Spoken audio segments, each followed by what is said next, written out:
अस्सलाम वालेकुम रहमत उल्लाह। हासदीन के शर से बचने के लिए आपको आज मैं वजीफ़ा बताऊंगा कि क्योंकि हर बंदा जिसको अल्लाह ताला ने नेमतें दी हैं, जिसको अल्लाह ताला ने कोई मुकाम दिया है, मर्तबा दिया है, उसको हासदीन के बड़े मसाइल रहते हैं। क्या हासदीन का हसद असर करता है? हाँ, बिल्कुल करता है।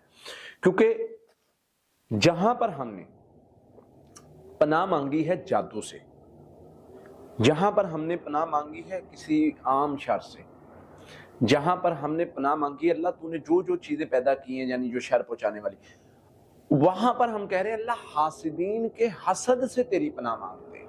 पता चला जहां पर जादू नुकसान पहुंचा सकता है वहां पर हासिदीन का हसद भी नुकसान पहुंचा सकता है। अगर नुकसान नहीं पहुंचा रहा हो तो उससे पनाह मांगने की क्या जरूरत है? पनाह तो उसी से मांगी जाती है ना जो नुकसान पहुंचा रहा हो।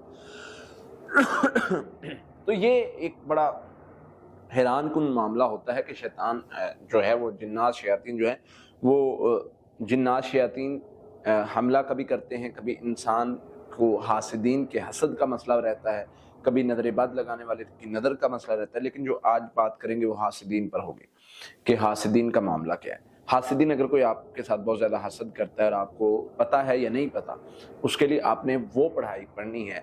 एक तो आप हिफाजती पढ़ाई पढ़ेंगे सुबह शाम सोने से पहले, ताकि अल्लाह ताला जादू जिन्नात नजर बद हसद आपको महफूज रखे।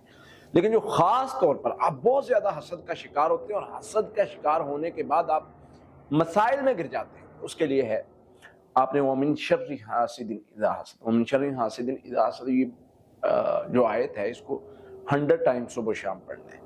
और ये आप पढ़ेंगे इंशाअल्लाह हासद कैसा भी है अल्लाह ताला उसके शर से आपको महफूज कर लेंगे। आप बिल्कुल जो है वो बेहतरीन हो जाएंगे और उसके शर से महफूज रहेंगे। अल्लाह ताला हम सब का हामी और नासिर हो और हासिदीन के शर से हमें महफूज